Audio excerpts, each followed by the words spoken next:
charla magistral que traemos por patrocinio de Quantum Escuela de Negocios y Quantum Consultores. A continuación le voy a hacer una breve presentación de la importancia justamente que tiene esta presentación para nosotros y cómo es que nosotros escogemos justamente este tipo de charlas para ustedes. Entonces, ¿qué es Quantum Consultores? Y justamente nosotros iniciaremos en nuestra presentación, previo a darle la palabra al doctor Ramón. Quantum Consultores es una firma peruana con más de 17 años en el mercado que presta servicios de auditoría, consultoría tributaria, legal y contable. Somos una firma que está actualmente reconocida como una firma altamente recomendada por el ranking firm de Leaders League por este 2023. Nuestra labor tiene por finalidad también contribuir a la responsabilidad social empresarial, y es así que nosotros iniciamos Quantum Escuela de Negocios como una finalidad altruista de poder llevar capacitaciones de primer nivel al alcance de todos los contadores peruanos, al alcance de todos los abogados tributaristas, economistas, que deseen formarse justamente en temas de carácter tributario. Nosotros tenemos justamente como parte del servicio que ofrecemos planes de suscripción para estas empresas que no tienen de repente una asesoría especializada o no cuentan con un área de tributos dentro de su empresa. Y por ello tenemos estos planes de suscripción que ofrecen una capacitación permanente, una asesoría personalizada, eventos presenciales como el que estamos a puertas de recibir. em, Tenemos talleres especializados que ofrecemos también de forma mensual y en los cuales desarrollamos algunos contenidos más específicos y tocamos justamente temas que son de alto interés para las personas. Reuniones de networking, alertas y jurisprudencias que tenemos de forma diaria con una estructura basada justamente en la relevancia de los informes de la jurisprudencia que va siendo emitida por el Tribunal Fiscal, por el Poder Judicial o por informes de SUNAT, y una plana docente de primer nivel. Es lo que justamente nos va a destacar y nos va a poner en un punto bastante importante dentro del mercado. Bueno, nuestros programas se han caracterizado justamente por su diversidad y porque hemos ofrecido programas que normalmente en el mercado no suelen estar. Estos programas de tributación empresarial o programas de fiscalidad internacional que tienen mucha relevancia hoy en día, dado las transacciones que se realizan entre empresas a nivel nacional y a nivel internacional, un programa de auditoría tributaria preventiva y un programa de especialización en NIF. Muchos de los cuales han sido de gran aporte o resultan de gran aporte para nuestros asociados, para nuestros suscriptores y también para las personas que están interesadas en especializarse mucho más en esta rama que termina siendo muy interesante. Entonces, procedo a presentar al doctor Ramón. La charla de hoy día va a tratar acerca de la sentencia del Tribunal Constitucional que tuvo un impacto justamente en la regulación de los intereses moratorios de deudas tributarias que se hallaban en litigio ante el Poder Judicial. Estas Esta sentencia es muy controversial porque hay diversas opiniones que encontramos en los medios respecto de sus alcances, respecto de el impacto que ha tenido en la recaudación tributaria, y el doctor Ramón nos va a explicar justamente todos los puntos más relevantes de la misma. El doctor Ramón cuenta con 25 años de experiencia profesional, 17 de ellos como socio de KPMG y de Deloitte en Perú, 2 como gerente legal de Nicolini Hermano, y 5 como asociado del estudio Ferrero Abogados. Es abogado titulado por la PUC, con estudios de maestría de Derecho Internacional Económico en la misma casa de estudios y diplomado de Derechos de las Finanzas en la Universidad, en la UPC. Ex profesor de la Maestría de Derecho Tributario de la Pontificia Universidad Católica del Perú y de la Maestría de Derecho Fiscal de la Universidad de Lima. Ha representado a la International Fiscal Association en el Grupo Peruano en Argentina, Francia y México. Tiene una amplia experiencia en el asesoramiento fiscal y corporativo a nivel local e internacional. Entonces, creo que sin una mayor premisa al respecto, le damos la bienvenida y le damos el pase para que él pueda explicarnos justamente este tema tan interesante. Doctor, la palestra es toda suya. Yo dejo de compartir para que usted pueda compartir su exposición.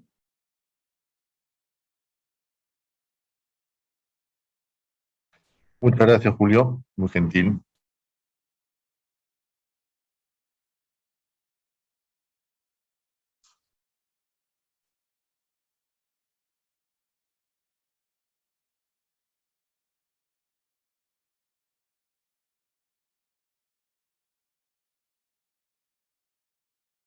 Se ve la presentación ahí, ¿no? Sí, sí lo podemos observar. Ya, perfecto, muchas gracias. Bueno, como dijo Julio, buenos días a todos, pero como dijo Julio, la verdad que esta sentencia tiene un impacto muy, muy importante, ¿no? Muy, muy significativo.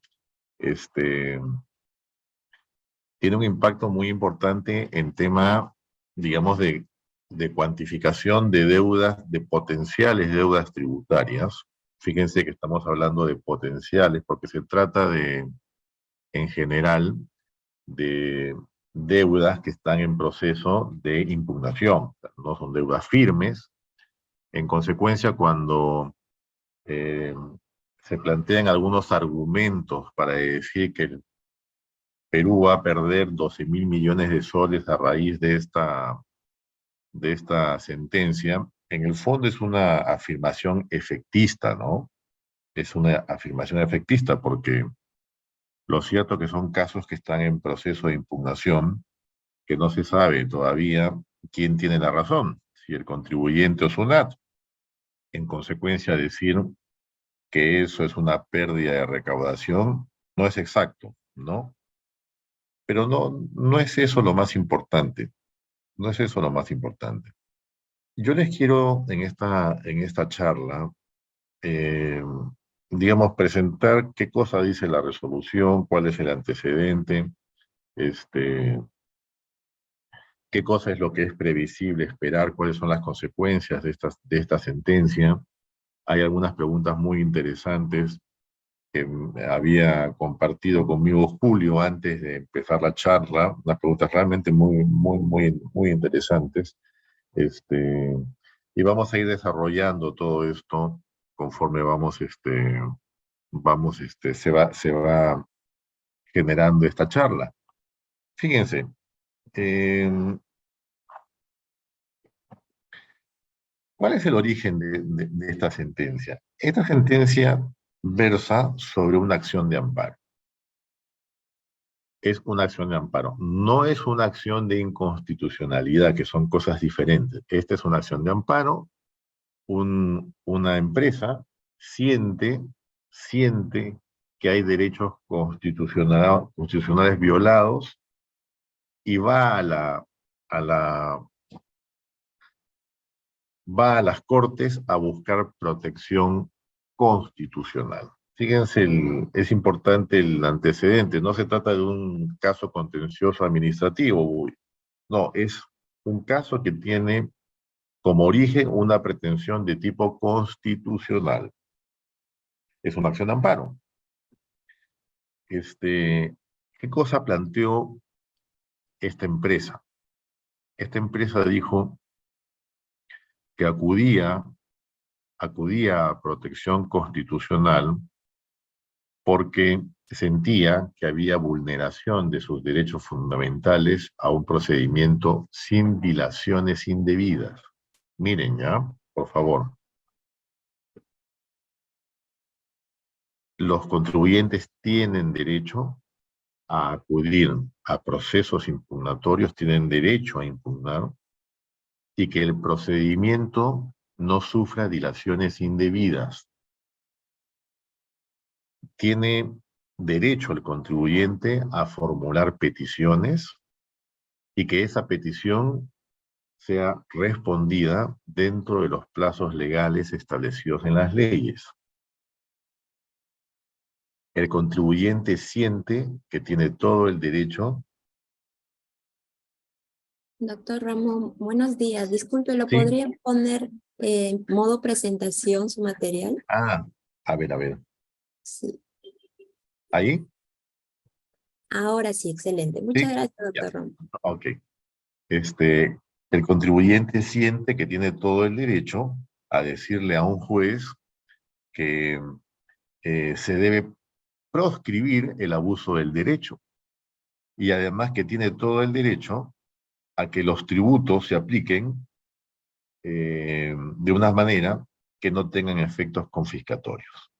Eso es lo que dice en su acción de amparo. Tengo derecho a que el procedimiento se desarrolle sin dilaciones indebidas, tengo derecho a que mis peticiones se resuelvan en el plazo legal, tengo derecho a que no se abuse de mi derecho, a que no se abuse del derecho, y el derecho, digamos, por parte de la administración tributaria a cobrar deudas, y el principio de que cualquier cobranza no puede, de temas tributarios, no puede ser confiscatoria. Eso es lo que dice la acción de amparo. ¿Y qué cosa es lo que solicita? Esos son los derechos violados. ¿Y qué cosa solicita?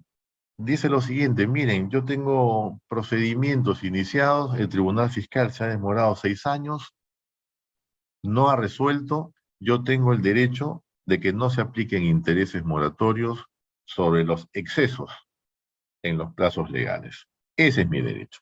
Y pido, justamente, amparado en estos derechos que digo que se están violando, procedimientos sin dilaciones indebidas, formular peticiones y que sean resueltas en el plazo legal, proscripción del abuso del derecho y no confiscatoriedad, pido que se me proteja constitucionalmente y que no se apliquen intereses por los plazos que exceden las normas, los plazos que están establecidos para que se resuelvan los procesos impugnatorios. Eso es lo que planteó el contribuyente. ¿Y qué cosa dijo la sentencia? ¿Qué cosa dijo el Tribunal Constitucional? El Tribunal Constitucional, en primer lugar, dice: la acción de amparo es improcedente. Nótese que no dice que es infundada, dice que es improcedente. ¿Ya? ¿Qué cosa significa que es improcedente? Que los derechos que están siendo objeto de protección, hay otras vías legales reguladas en el sistema jurídico nacional que son idóneas para proteger ese derecho. Como consecuencia, como hay otras vías idóneas para proteger ese derecho, la acción de amparo no debe ser declarada procedente. Procedente en cuanto a que la acción va a ser analizada por el Tribunal Constitucional. ¿Ya? Hay un vicio de procedencia, ¿ok? No es la vía adecuada, dice esta sentencia. Pero a pesar de decir que no es la vía adecuada, el Tribunal Constitucional da un paso de una enorme envergadura, pero enorme.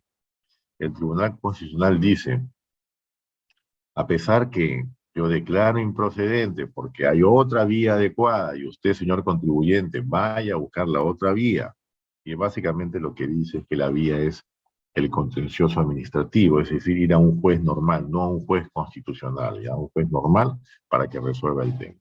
Y de ahí a la Corte Superior y a la Corte Suprema. Pero da un paso. Y en esta sentencia da el precedente vinculante, que ya sabemos todos de qué trata el precedente vinculante. El precedente vinculante dice: lo siento mucho, señores, SUNAT, usted no puede cobrar intereses en ningún caso respecto de los plazos que excedan los plazos establecidos en la legislación para que la SUNAT y el Tribunal Fiscal resuelvan un caso. Si usted se excede, lo siento mucho, ese exceso no puede generar intereses. Y el Tribunal Constitucional no solamente se constriñe al proceso administrativo, sino también que da un salto adicional y dice que estos intereses tampoco pueden aplicarse en el proceso contencioso administrativo. Me refiero al proceso judicial, cuando se exceden los plazos que tienen los jueces, las cortes, para resolver los casos. Ese es el sentido de este fallo.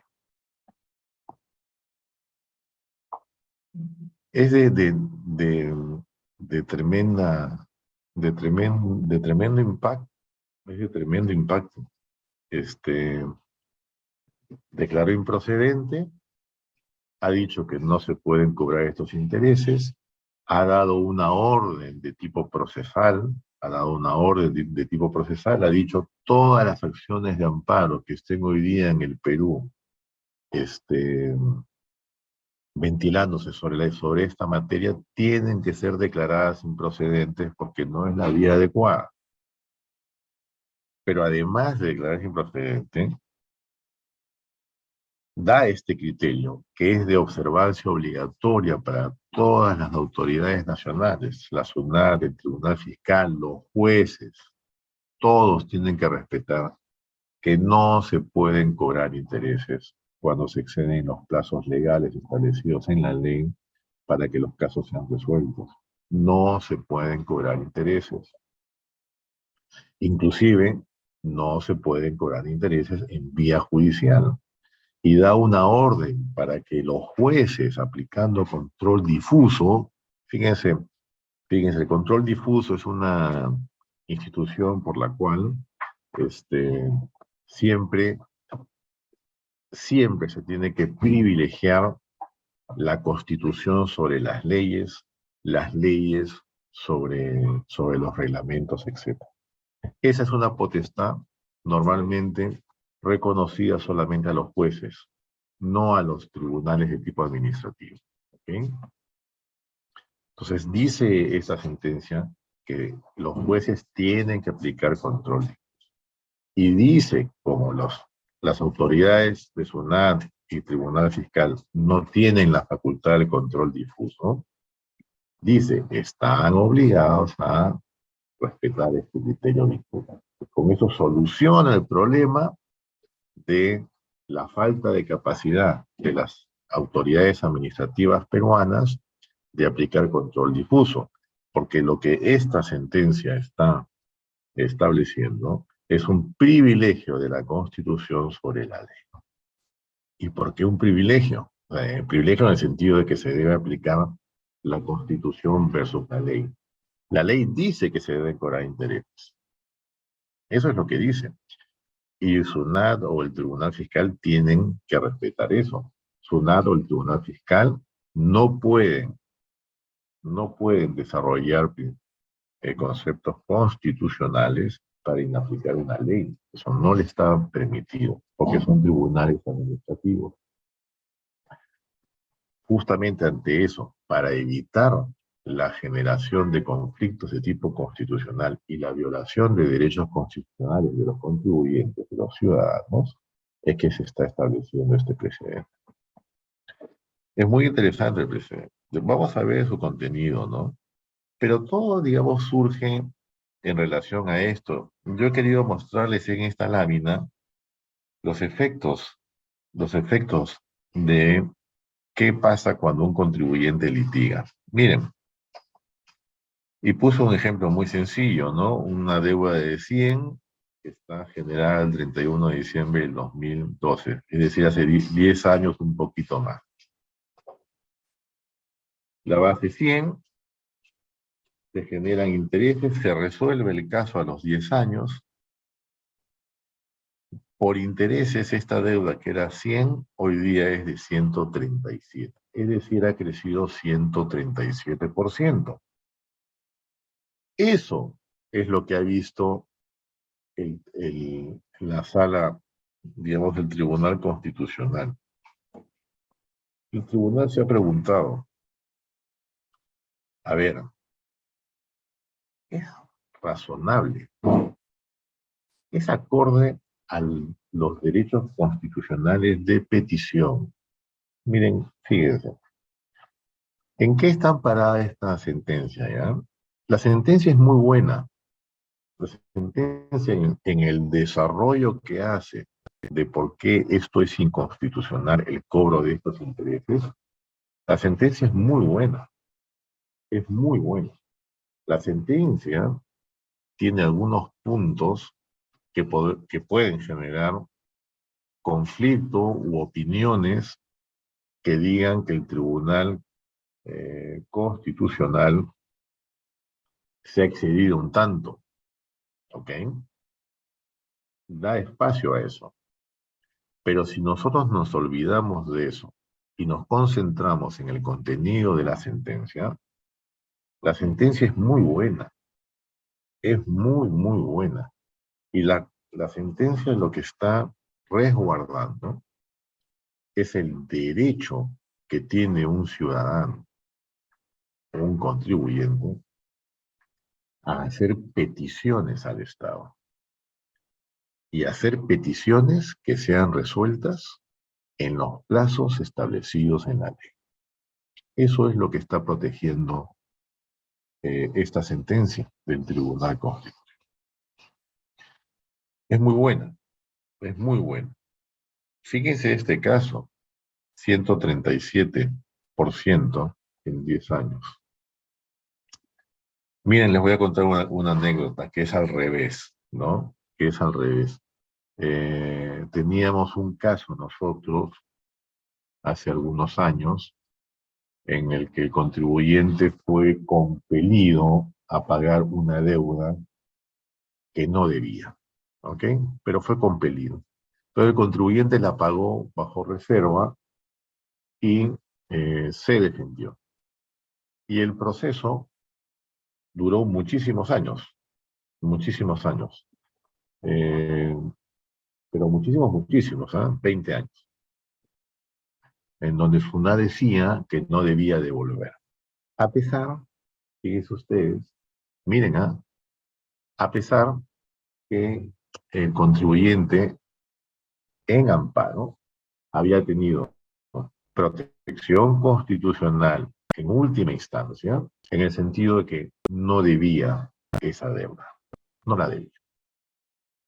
A pesar de esa claridad y de un fallo de amparo, SUNAT no quería devolver. No impugnaba y las impugnaciones duraban mucho tiempo y duraron 20 años. ¿Qué pasó? Que cuando al final SUNAT devuelve, devuelve pues aplicando la tasa TIN, esta tasa. Y además con mayor gravedad, porque me acuerdo que en una época también el cálculo era con capitalización de intereses, entonces la verdad que era una bola de nieve enorme, mucho más de lo que estamos viendo acá. Cuando iniciamos el trámite y SUNAT devolvió porque tenía que devolver, ya había sentencia firme, le informamos pues al cliente de que ya nos iban a devolver. Este era un cliente que tenía como gerente general un hombre muy, muy, muy correcto, era un tipo muy decente, muy decente, extranjero, con una gran formación académica. Y él me decía, Ramón, esto nunca nos lo van a devolver. Y yo le decía, mira, nos lo tienen que devolver porque el Perú es un estado de derecho, nos lo deben devolver. No, mira, Ramón, yo no creo que nos devuelvan. Yo creo que sí nos lo van a devolver. Tengamos paciencia, vamos a tener que luchar, pero no nos van a devolver. Efectivamente lo devuelven. Pero cuando lo devuelven, le llega el cheque, me acuerdo, a la gerencia legal, recibe el cheque, muy, muy contento, informan al gerente general de la cifra, y él me dice, me llama por teléfono y me dice, Ramón, ¿es verdad que nos han devuelto esto? Yo le digo, sí, y es verdad, porque lo que se aplica es la tasa de interés TIN. La tasa de interés TIN es más o menos en aquellos años, ¿no? Son como 15% al año, le digo. 15% al año. O sea, es un gran negocio. Entonces me dijo, es un gran negocio entonces tener la plata en el Estado peruano. Y yo le digo, bueno, es lo mismo que te cobran a ti cuando SUNAT te dice que debes algo, es lo mismo. Acá la ley peruana ha tratado de crear una,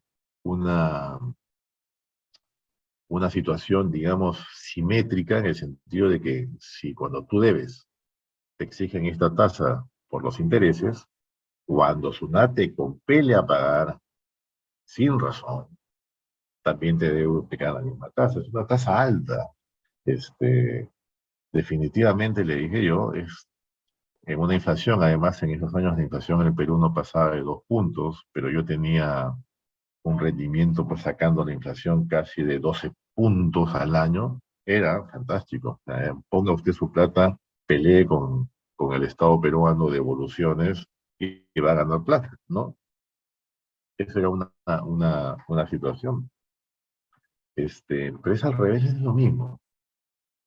Todo este tema de la cantidad de años que toma resolver un caso, nosotros tenemos casos de 10 años, 12 años, están ahí, y es inaceptable, ¿no? Es inaceptable que, que para lograr protección o tener yo el derecho de petición, el derecho de petición está muy bien desarrollado en la sentencia. El derecho de petición no solamente me da a mí el derecho de pedirle cosas al Estado. Señor, usted ha dicho tal cosa, eh, por favor contésteme, yo pienso que esto, contésteme. Le pido que usted haga esta cosa, infórmeme. Pero también el derecho de petición está expresado en el derecho de impugnar.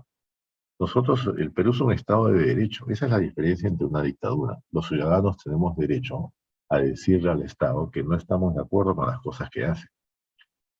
Y tenemos derecho a que ese no estar de acuerdo sea contestado en un plazo razonable, porque si no, si viene después de 10 años es como que uno no tuviese el derecho, ¿no? En un plazo razonable. Y no solamente en un plazo razonable, sino debidamente motivado. Ese es un derecho que es esencial a la democracia, que es esencial a un Estado de Derecho. Y eso es lo que está en discusión en esta sentencia.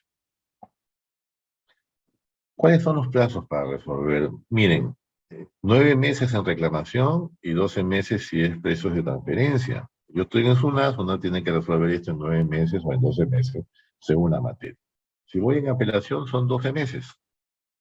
Si es una materia ordinaria y son 18 meses si es precio de transferencia. Eso es lo que establece nuestra legislación. Los plazos legales en vía judicial funcionan diferente. No es que no es que las cortes, los jueces tienen un año para resolver. Está planteado de forma distinta. ¿Ok? Hay plazos para las actuaciones procesales. Hay plazos para las actuaciones procesales. Entonces, este plazo, este exceso se debe computar cuando se llega al último plazo procesal. Si según la norma, hay un plazo para dictar sentencia en tantos días después de tal evento, pues ahí se computarán los excesos. ¿Ok? Es muy diferente a los plazos administrativos, pero igual hay plazos que se pueden considerar perfectamente. Estas normas son las que regulan la regla de que no se cobran intereses. Miren, en el año 2007 se puso la primera regla y se dijo que en reclamaciones, después de vencido el plazo, no se podían computar intereses, pero solamente estaba constreñido al proceso de reclamación. En el 2014, después de 7 años, esta norma se amplía y también se incluyen a los procesos en el Tribunal Fiscal. Nosotros desde el 2007, o sea, hace 15 años, o sí, 15 años, ya las leyes estaban viendo que no era razonable cobrar intereses por los excesos, ya era razonable. No sé si el principio que había detrás era de orden constitucional, pero ya las leyes peruanas estaban considerando eso. En el 2014 se amplía el Tribunal Fiscal y en el 2016 se amplía la etapa de cumplimiento, pero quedó intacto los intereses, el cobro de intereses, cuando ya estabas en etapa judicial. Ahí no había una norma que dijese que los excesos del Poder Judicial para resolver un caso generaban que no se pudiesen cobrar intereses. Nunca hubo esa disposición. Y un caso en cortes fácilmente dura entre 4 y 5 años. entre 4 y 5 años que un contribuyente está litigado. Eso es ahora, que funcionan bastante más rápido, pero hace unos años, más bien lo ordinario eran 7 u 8 años solo en etapa judicial. Y si uno le ponía los 6 o 7 años que tomaba todo el proceso administrativo, un caso terminaba resolviéndose en un margen de entre 10 y 15 años. Una barbaridad. Por más que a uno le den la razón en el año 12 o 13 o 14, venía siendo totalmente extemporáneo. Eso no era administración de justicia. Y ahí en el fondo había una violación también de derechos constitucionales.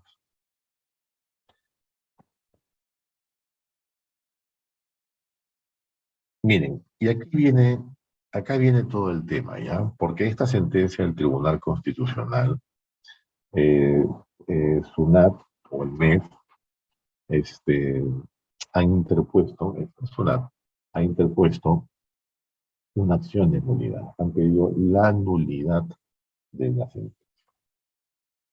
¿Y por qué? Miren, el precedente vinculado.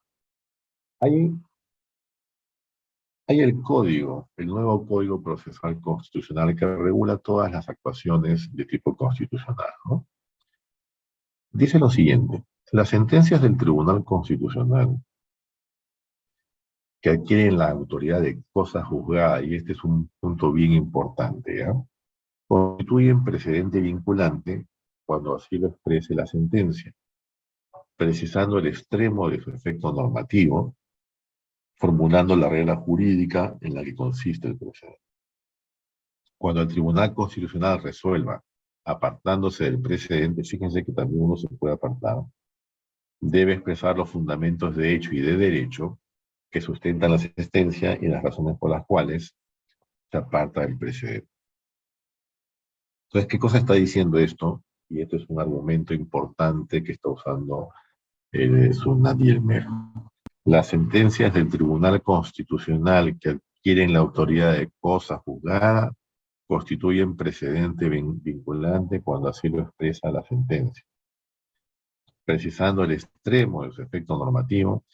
Y lo que se discute acá es que este es un caso en donde no hay cosa juzgada, porque, como les dije al comienzo, la acción de amparo fue declarada improcedente. Cuando se declara improcedente no se ve el fondo del asunto. En consecuencia, no es un caso de cosa juzgada. Entonces dicen los abogados de SUNAT y del MEF que ahí ha habido una violación de las propias normas a las que está sometida el Tribunal Constitucional. También hay criterio jurisprudencial del propio Tribunal Constitucional sobre los precedentes vinculantes. Este criterio dice lo siguiente: la regla vinculante debe ser necesaria para la solución del caso planteado, por lo que el Tribunal Constitucional no debe fijar una regla cuando no se encuentra ligada al caso. Entonces dice que la regla vinculante tiene que tener una relación directa sobre el caso planteado. ¿Ok? Yo no puedo usar el caso planteado para pronunciarme y crear una regla vinculante sobre una situación que no tiene nada que ver respecto del caso planteado. Y claro, el tema es el siguiente, dice bien SUNAT y el tribunal, el MEF, pero si el caso ha sido declarado improcedente, acá no hay resolución que se vincule al fondo del asunto, porque el fondo del asunto no ha sido resuelto, no ha sido objeto de un pronunciamiento concreto por parte de la sentencia del tribunal. Ese es el punto. Otras decisiones del Tribunal Constitucional nos llevan a que se trata de reglas con proyección hacia el futuro. Es una decisión final sobre el fondo. Debe haber respeto sobre el pasado. O sea, fíjense, una sentencia del Tribunal Constitucional no puede cambiar criterios que ya han sido declarados firmes y que están cerrados. ¿Ok? O sea, no sirve para revivir eso. Eso es bien importante también. Lo vamos a ver ahora entre las preguntas que conversábamos con Julio, porque hay algunas, uno se pregunta, bueno, ¿y este fallo del tribunal qué significa? Que si yo perdí un caso hace algunos años, ¿lo puedo revivir? Y pagué intereses, ¿lo puedo revivir?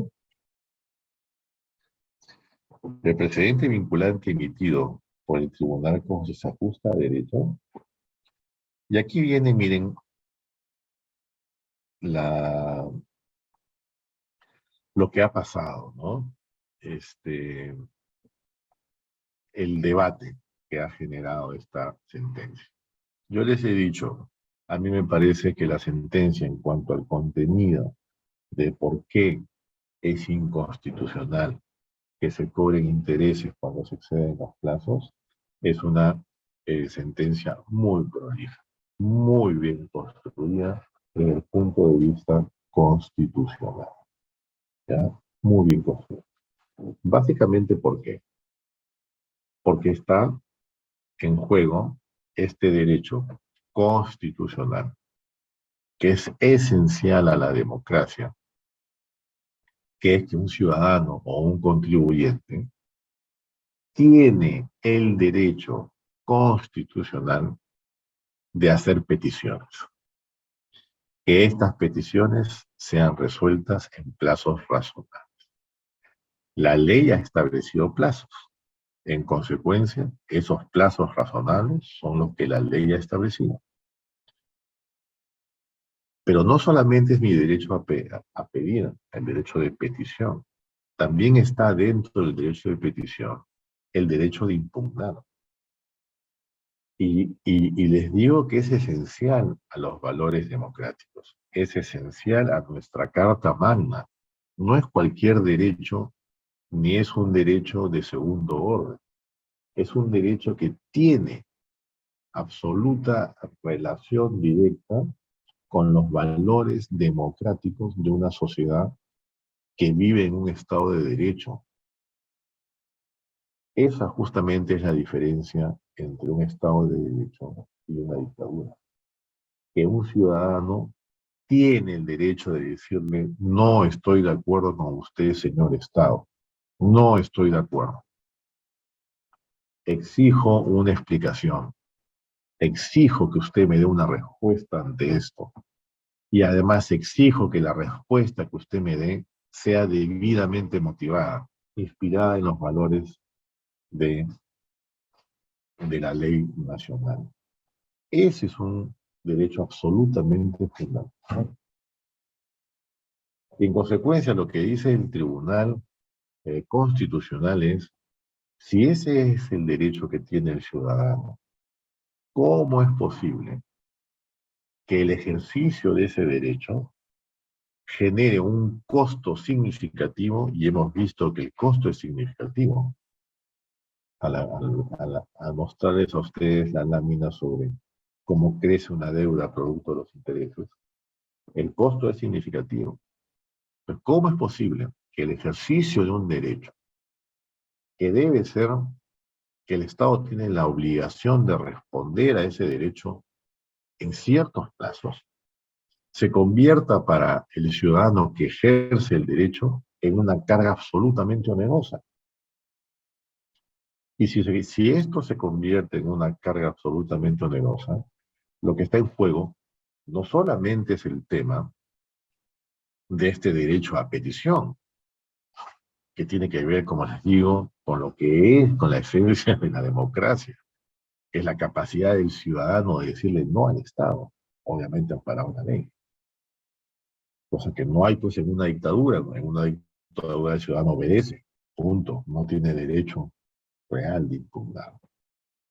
Pero esto que genera la, la, la situación de una deuda que está ahí en litigio 10 años, lo que les he explicado en los términos de plazo, se convierte en consecuencia cuando el contribuyente está en proceso de litigio y no se respetan los plazos por parte del Estado, se convierte también en una afectación al derecho de propiedad, que es otro derecho totalmente protegido por nuestra Constitución.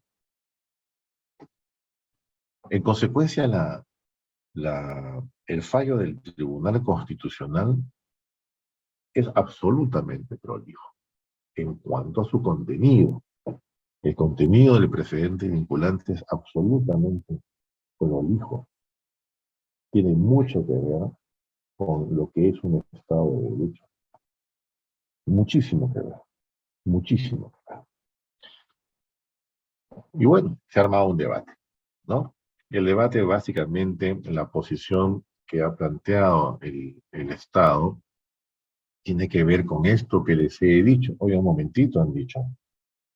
Cuando se ha dado esta sentencia, el propio tribunal ha ido en contra de los parámetros que tiene, de acuerdo al Código Procesal Constitucional y de acuerdo a sus propios precedentes sobre cuándo se puede emitir un precedente vinculante. Porque en esta acción de amparo, no se trataba de de un precedente que resolviese el caso, porque fue declarado improcedente. Y ahí viene la discusión y el Tribunal Constitucional deberá resolver, pero ahora vamos a ver cómo es que debe resolver. Pero lo que me interesaba a mí mucho era plantearles a ustedes el Estado cómo se ha ido defendiendo a través de los medios de comunicación. Y por eso me interesó mucho este comunicado que hace el MEF. Es muy interesante lo que dice el MEF. Después también he citado la entrevista que se le hizo en la República en el mes de febrero al señor Luis Alberto Arias, que es una persona, digamos, de reconocido prestigio en gestión pública, muy involucrado en alguna etapa de su vida en la SUNAT, ¿no? Conoce bastante bien lo que pasa por dentro, y él da unas opiniones. Y después también he citado la opinión que ha desarrollado el doctor Sandro Fuentes, que también fue superintendente de SUNAT, pero que él en su vida en general la ha desarrollado en el sector privado. Y digamos, vamos a ver las opiniones que en general son muy distintas, ¿no? Y es un poco lo que le pasa pues a nuestro país, que las opiniones en general son muy distintas y no logramos encontrar los puntos de conexión, entonces nos peleamos. Cuando lo que deberíamos debatir es el fondo del asunto. Acá el fondo del asunto es si la cobranza de estos intereses en estas situaciones de exceso de plazos legales viola o no viola los derechos constitucionales de los contribuyentes. Y en ese quehacer, en esa búsqueda de la verdad, no deberíamos estar los peruanos divididos entre los que dicen A y los que dicen B. Porque fíjense que los que dicen A en ningún caso se están enfocando en lo que es la materia de la discusión, del fondo del asunto, de si hay derechos constitucionales violados. Y el Estado debería ser el primero que debería preocuparse de que sus acciones no violen los derechos constitucionales de sus ciudadanos. Pero desafortunadamente, en los comunicados que vemos acá y en las opiniones que se han dictado, que se han planteado, nosotros no vemos a un Estado que se preocupe por los derechos constitucionales de sus ciudadanos, ¿no? Y eso es lamentable. Y eso es muy lamentable y tiene mucho que ver con lo que le pasa al Perú en general, ¿no? No somos capaces de encontrar dónde está el fondo del asunto. Nos quedamos en la superficie. Miren, yo he leído el comunicado del mes, lo he leído con atención. Y lamentablemente tengo que decir que se queda en la superficie. Se queda en la superficie, hace afirmaciones que son efectistas, no logra tocar el fondo del asunto y, por supuesto, no muestra ninguna preocupación de si el actuar de la administración viola derechos constitucionales. Ninguna preocupación. Fíjense en lo que dice, ¿no? El mes, bla, bla, bla, bla, bla, bla. La política tributaria del Estado en los últimos años ha incorporado mejoras autoinducidas en los procedimientos y procesos litigiosos, con el objetivo de agilizarlos, reducir costos para los administrados y aumentar la predictibilidad. Miren, acá hay un punto. Desde hace muchos años ya, muchos años, la labor legislativa sobre materia tributaria descansa en el Poder Ejecutivo. El Congreso ha renunciado a esa labor. Son muy pocas las leyes de contenido tributario emitidas por el Congreso. En general, las leyes son emitidas vía delegación de facultades. Y esto, en el fondo, es muy malo, porque tenemos impuestos, códigos tributarios, normas vinculadas a la tributación. La tributación es muy importante, pero tiene dos caras: el deber de contribuir y el deber del Estado de respetar la propiedad privada. Cada centavo que uno paga de impuestos es un desplazamiento de mi propiedad privada hacia la propiedad pública. Entonces, todo esto en un Estado de Derecho tiene que estar muy bien regulado. Pero no solamente bien regulado, sino que tiene que haber una buena práctica sobre eso. Los contribuyentes y el Estado tienen que comportarse con buena práctica. Aquí, en este comunicado, se habla que la política tributaria del Estado en los últimos años ha incorporado mejoras autoinducidas. Claro, son autoinducidas porque el único que legisla es el Estado, pero yo no les podría decir que hay mejoras significativas. La verdad que no es así. Yo desde hace muchos años estoy en el mundo de los impuestos, desde que era muy joven. Y el sistema peruano es muy pesado. Es muy pesado. Y fíjense, es muy pesado ¿en qué? En que hay una brecha muy grande entre lo que dicen las leyes y cómo se practican esas leyes. Hay una enorme brecha. Enorme brecha. Ahora vamos a ver algunos ejemplos, ¿no? Pero hay unas brechas enormes, enormes. Los contribuyentes, los abogados de los contribuyentes, yo defiendo a los contribuyentes hace muchos años, toda mi vida. Yo no he trabajado para el Estado, ¿sí? Y no es que tenga nada en contra de trabajar, me parece muy noble trabajar para el Estado, ¿no? Muy interesante, pero en mi vida profesional le he volcado hacia el sector privado. Y lo que hemos visto en los últimos ya 20, 25 años es que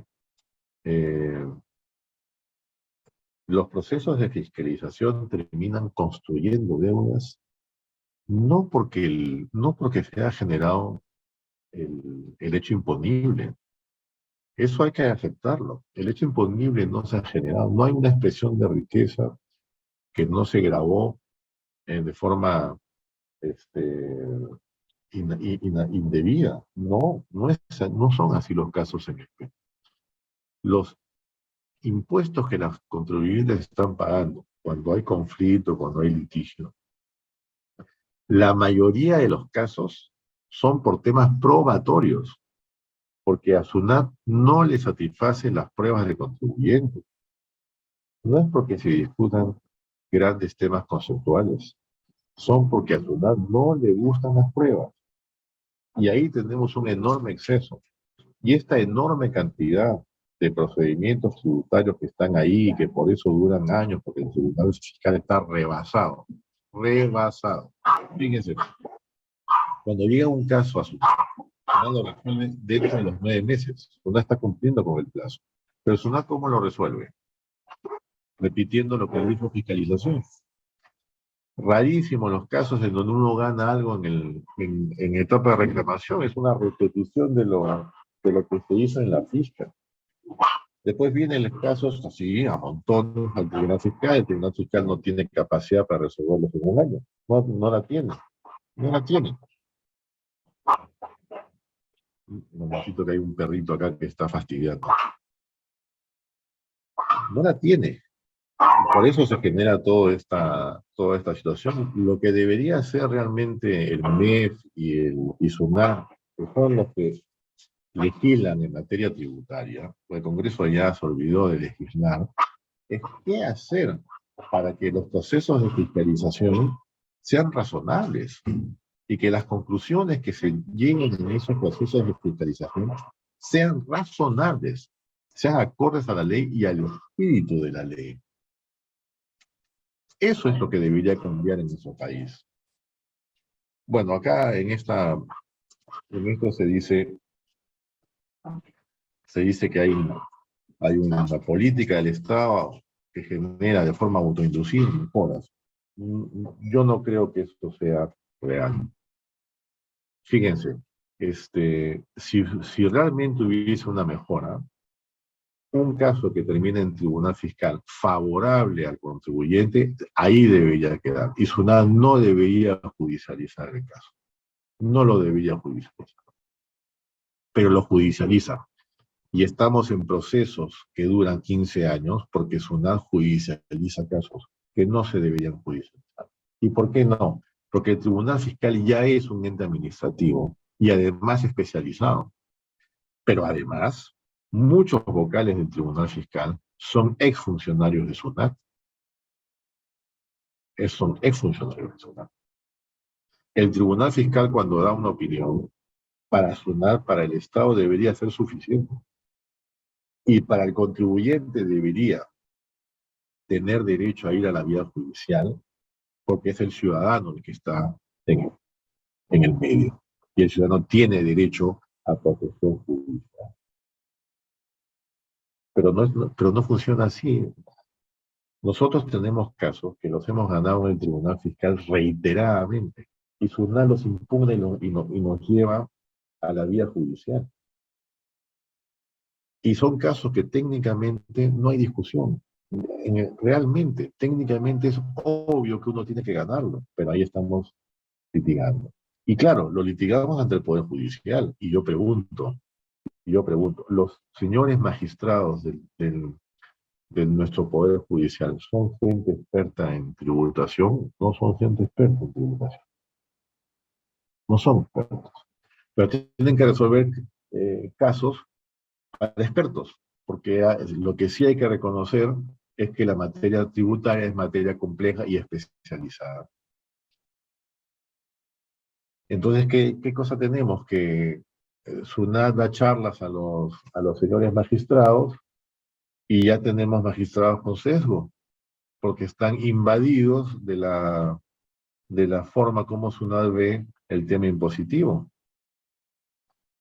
Claro, también el sector privado le da charlas, pero yo no diría que esto es un tema de quién da más charlas. Las charlas que deberían dar los magistrados son de la academia, los profesores, al margen de que sea SUNAT o sector privado.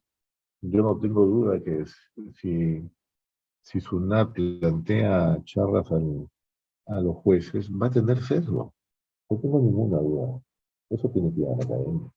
Pero tenemos pues el Poder Judicial que está con una carga procesal también importante porque vienen los temas judiciales. El segundo punto, ¿no? El Estado procura que todos paguen sus impuestos legalmente. Y dice que en todos los sistemas legales modernos hay intereses moratorios. Seguramente, sí, pero es en un país moderno, un caso dura 15 años, pregunto. ¿Dura 12 años? No, no es así. El Tribunal Constitucional convierte su decisión en una regla de aplicación general, poniendo en riesgo incluso los casos en los que recientemente se han obtenido sentencias finales. en- eh, Puede ser, de hecho, ha creado una regla general. ¿Eso es malo? Eso en sí mismo no es malo, pero viene como afirmación de que es malo crear una regla general. Eso sí es una labor del Tribunal Constitucional como el supremo intérprete de nuestra Constitución. Se olvidan las personas que escriben esto cuál es el rol del Tribunal Constitucional. ¿Y puede cambiar hechos anteriores? Yo no creo que pueda cambiar hechos anteriores, pero esta es una afirmación efectista, no toca el fondo. Hasta el momento ninguna de las afirmaciones del MEF en este comunicado toca el fondo del asunto. Es decir, si, si la conducta que ha tenido el Estado peruano ha violado o no derechos constitucionales. No pareciera que eso no le interesa. Mediante esta sentencia, el Tribunal Constitucional asume el rol de un legislador positivo y excede así sus competencias, transgrediendo el principio de corrección funcional. Así, esta sentencia genera los siguientes efectos perniciosos. Elimina gran parte de los intereses, lo que promueve y no reduce la litigiosidad. Lo que promueve y no reduce la litigiosidad. Así que, a ver, porque llega SUNAT, me fiscaliza, me dice que debo tanto. Normalmente las fiscalizaciones vienen dentro del plazo prescriptorio, o sea, por lo menos hay más o menos entre 3 y 4 años de antigüedad, ya per se tengo que pagar un montón de intereses. Además, cuando las personas han escrito a esto, se han olvidado que uno tiene que pagar una multa del 50% de lo supuestamente omitido. Sé que hay gradualidades, pero la gradualidad yo me puedo coger en determinadas circunstancias cuando acepto la situación, pero si yo siento que esto no es, yo no debo, yo acepto, yo no debo esto.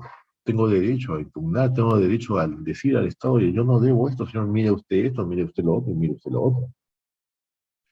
Este, entonces dicen acá, se elimina gran parte de los bienes, lo que promueve y no... Yo no veo por qué esto, eh, digamos, lo que promueve la litigiosidad. ¿Ustedes creen, digamos, es válido ponerse y afirmar que un contribuyente quiere tener un litigio de 10 años? ¿Ah? ¿Ustedes creen que eso es razonable decir esto que están diciendo acá?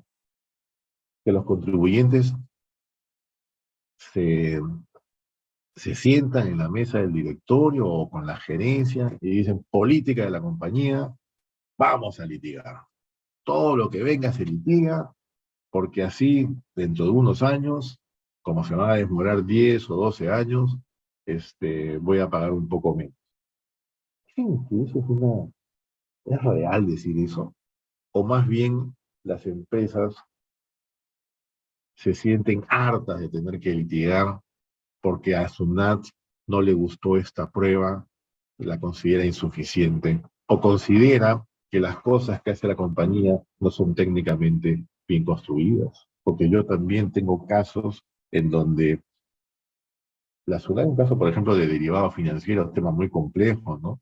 En el desarrollo, donde le dicen al contribuyente que todo lo ha hecho mal, le dicen, usted, señor, no debió hacer derivados.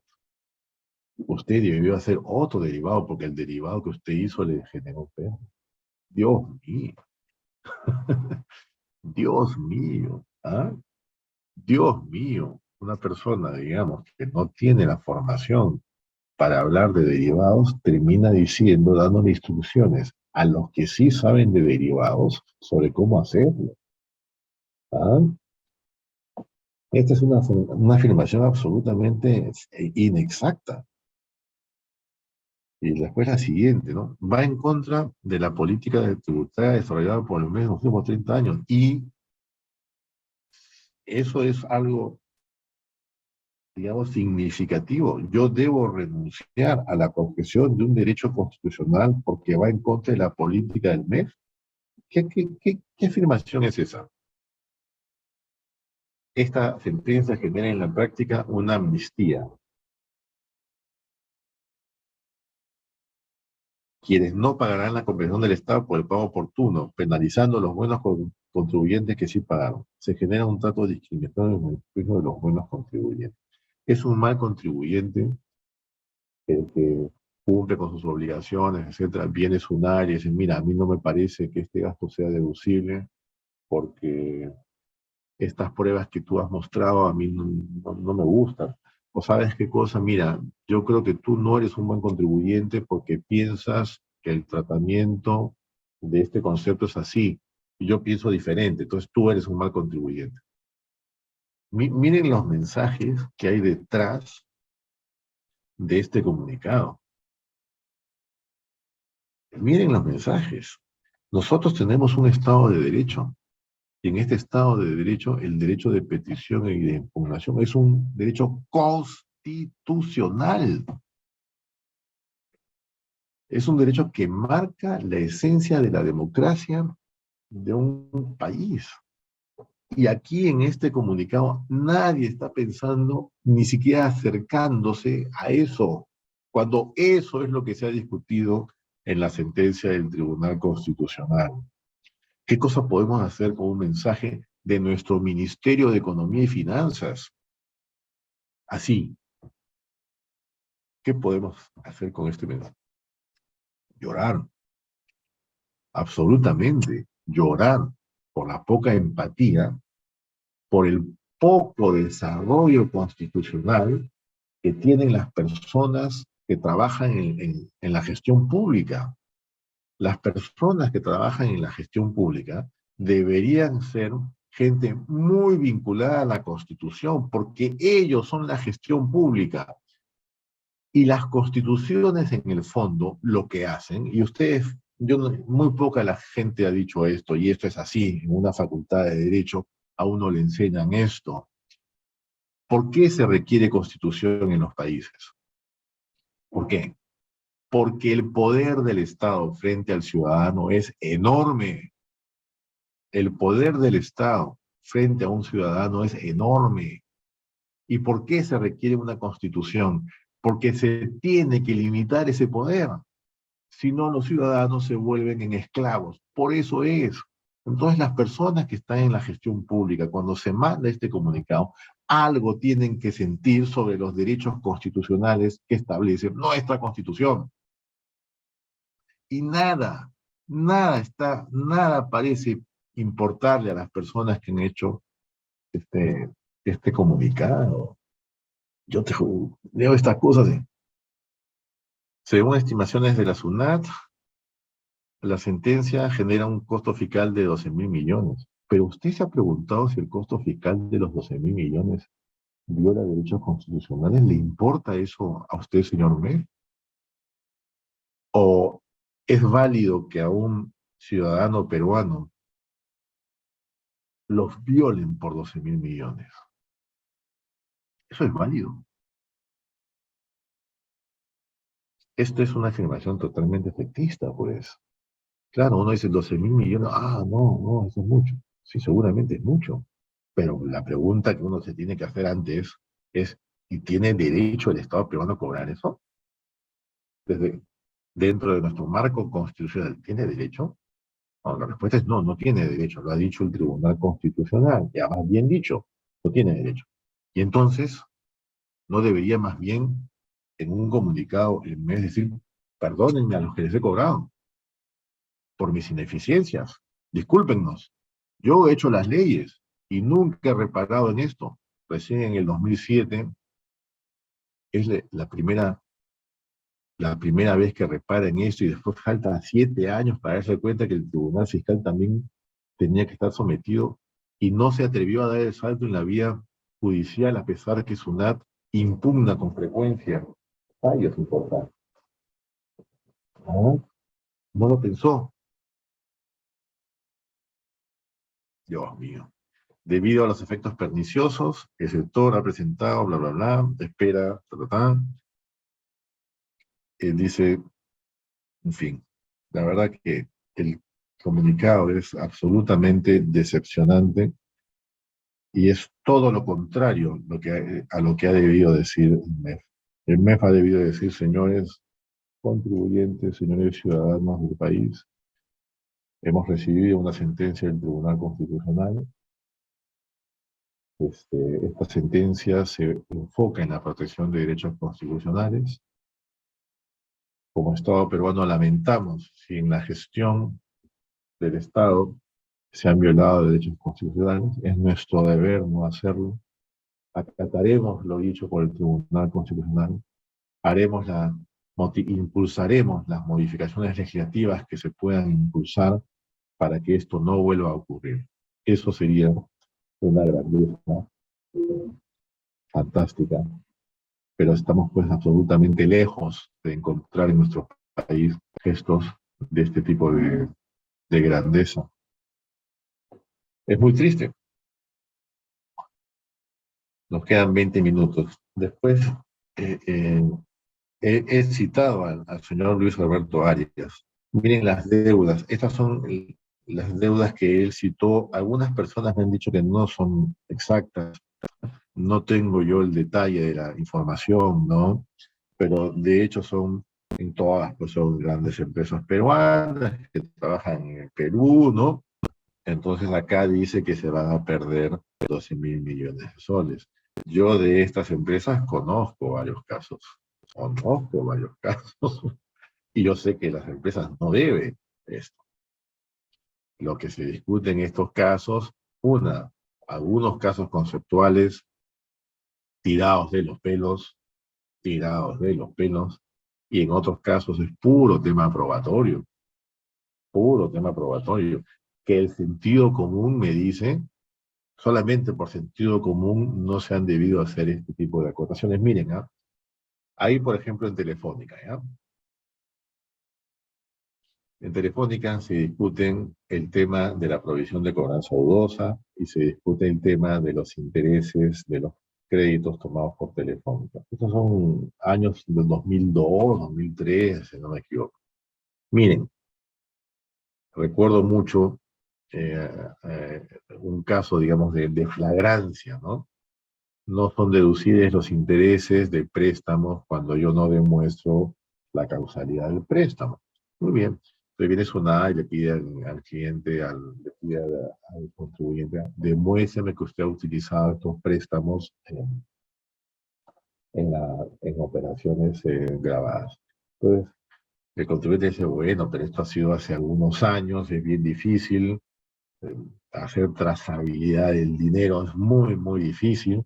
Mire usted, mis estados financieros, el estado de flujos de efectivo es bastante revelador de en qué se ha usado el dinero, pero además le digo una cosa, señor Funat, no hay ningún ingreso en el año que usted esté fiscalizando, ningún ingreso vinculado a alguna operación no grabada. Todos los egresos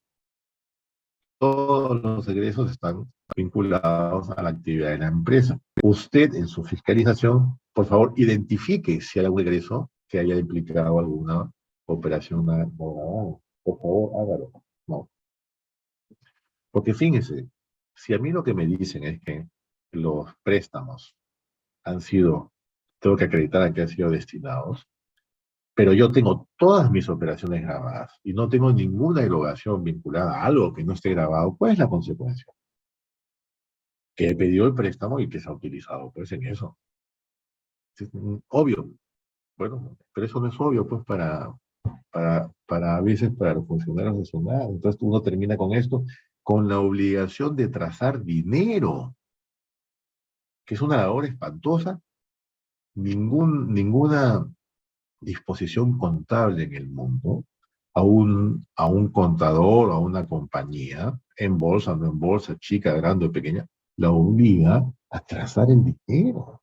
Señor, este préstamo que he tomado hoy día, lo estoy tomando porque hace 3 años tomé otro préstamo y estoy con este repagando. Mentira, así no funciona las finanzas. La plata se une toda, se junta y uno empieza con esa masa de dinero a cubrir obligaciones. En fin, no vamos a hablar del detalle de esto, pero muchas de estas cosas son temas probatorios o temas conceptuales absolutamente claros que no han debido llegar a vía judicial ni hablar. Y sí quiero tomar la otra visión, que es un análisis que hizo el doctor Sandro Fuentes hace unos días en el periódico, digamos que recoge la sentencia del tribunal. Él le llamó el callejón oscuro. ¿Y a qué se refería el callejón oscuro, no? Él decía, la labor de, de, de crear impuestos, cobrarlos y resolver los litigios es del Estado. En consecuencia, es una labor monopólica entre comillas, ¿no? Es una labor propia por el Estado, pero bueno, sí, eso es un hecho objetivo. Es una labor monopólica.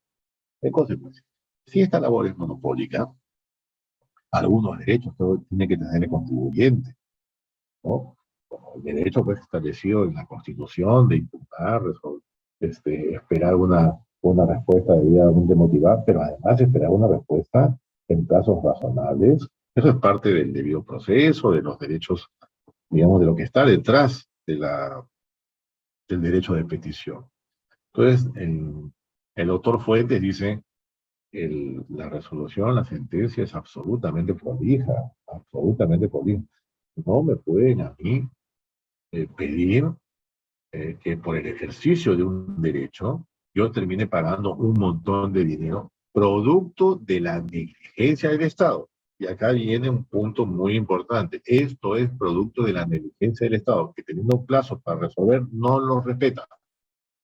Ahí es donde se da la violación constitucional, que teniendo plazos razonables no los respeta. Por eso es que es inconstitucional, porque en ese sentido se viola el derecho de petición. El doctor Fuentes sí toca el fondo del asunto. Él se pronuncia sobre el fondo, si se ha violado o no se ha violado el derecho constitucional, y él dice que sí, se violan los derechos.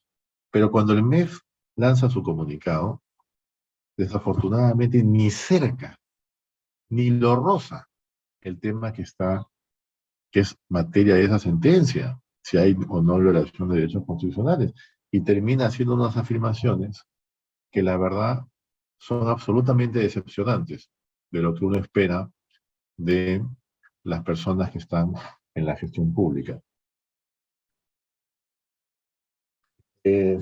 Acá tengo también la entrevista del señor Luis Arias.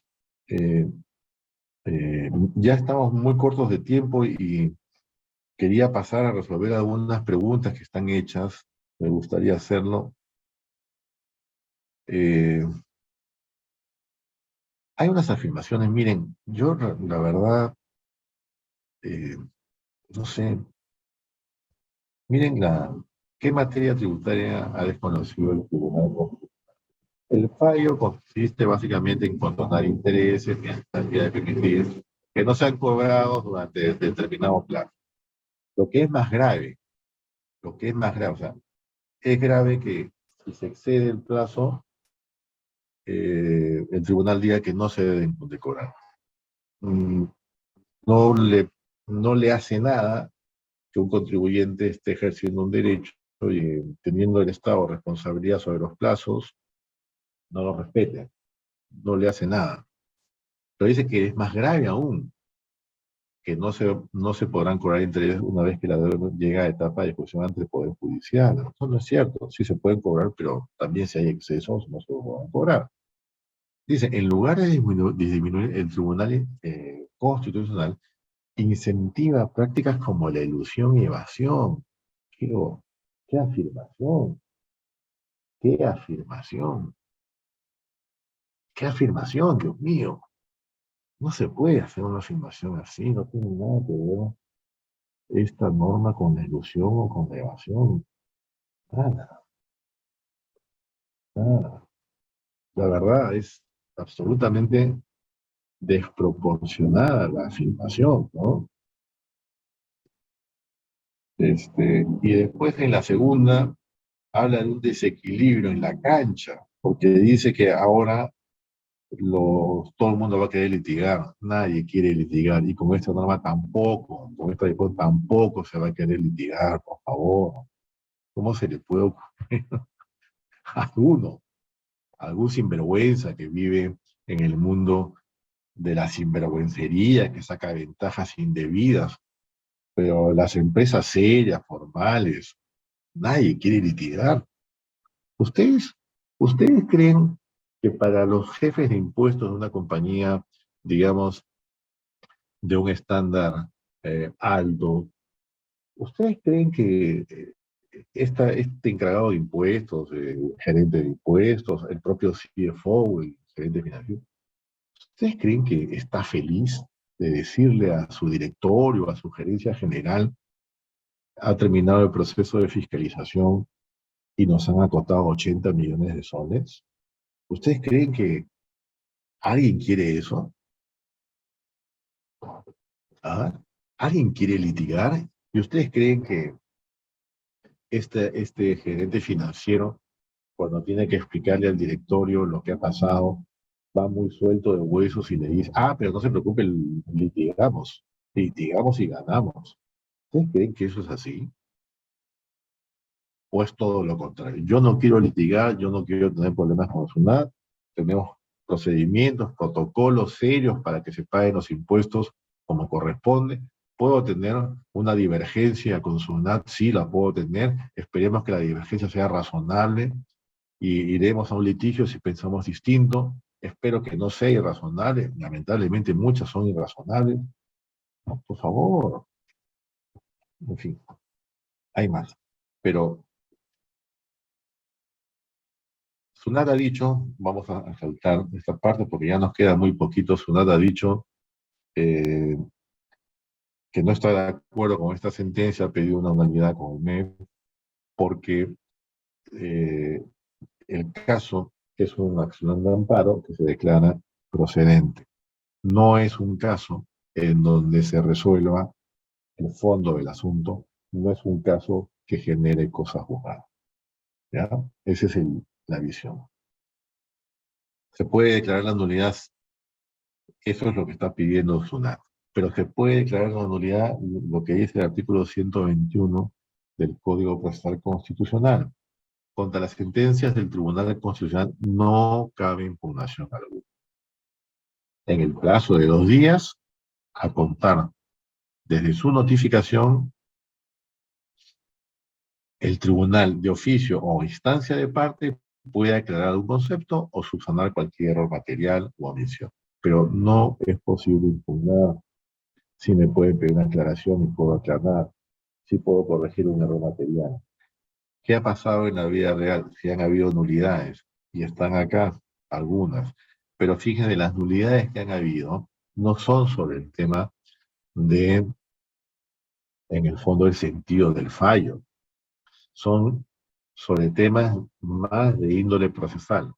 Se declaró nula la sentencia, debido a que no se notificó a las partes que se había llamado a otro magistrado para que diriman. No se notificó un acto procesal. ¿Qué daba pie cuando se busca un dirimente, a uno nuevo, porque están empatados?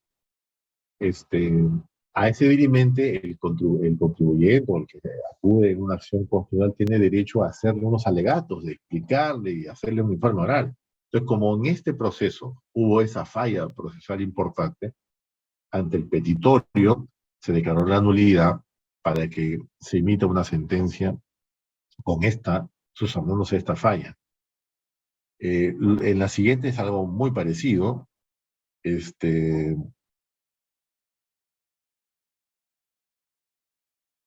Eh,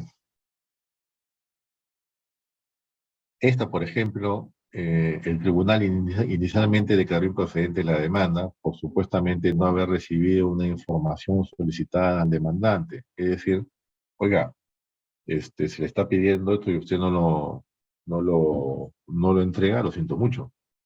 Sin embargo, tal información sí había sido recibida. Entonces, no, error, sí ha sido recibida, entonces vamos a, vamos a ver el caso. Y lo mismo en el siguiente, se tomó en cuenta como prueba un documento que de modo expreso había sido declarado nulo en una sentencia anterior del tribunal. Entonces, hay situaciones en donde sí se puede dar una nulidad, pero no son situaciones que versen sobre el sentido del fallo en sí mismo. Son situaciones de tipo procesal. Entonces, ¿qué cosa es lo que debería pasar acá? Lo que debería pasar es que el tribunal rechace de plano el pedido de nulidad porque lo que está, lo que está pidiendo, lo que está pidiendo el MEF, SUNAT, es que se declare la nulidad porque la materia versó sobre un tema de procedencia, que además se declaró improcedente. ¿Y por qué se va a declarar nulidad? La verdad que seguramente va a pasar eso. Porque el tribunal, cuando resuelve el caso, es muy consciente de que el caso es uno sobre el cual se está declarando la improcedencia. A pesar de eso, el tribunal dice, a pesar de que este caso es solo una improcedencia y no es una cosa juzgada, tengo que dar un paso sobre el fondo de la materia que se estaba discutiendo.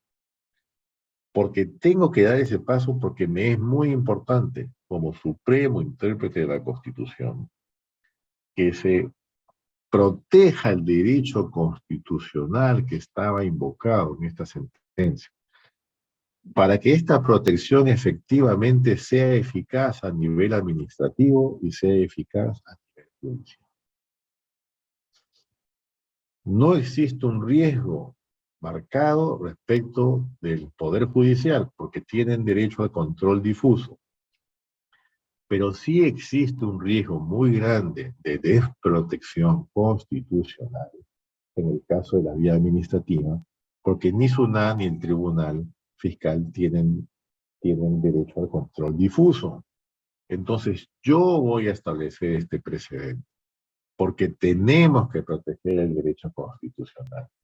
Y las formas y las normas de orden procesal, él dice, cuando se emite una sentencia, no pueden tener más valor que el propio derecho constitucional que se tiene que proteger. Bajo esa consideración, emito mi precedente vinculante. Entonces, la materia de por qué se ha zafado de lo que decía la norma sobre que esto no es cosa juzgada y que no es sobre el fondo del asunto, que eran precedentes, están explicados y están desarrollados.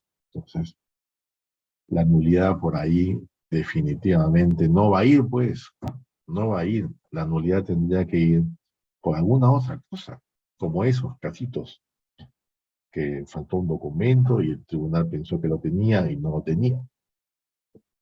Hubo un dirimente al que nunca se le notificó al contribuyente o a la parte, entonces, claro, pero no sobre si la materia está discutiéndose, el propio tribunal está diciendo que se está escapando de esos precedentes porque considera que es más importante esto para efectos de la protección constitucional.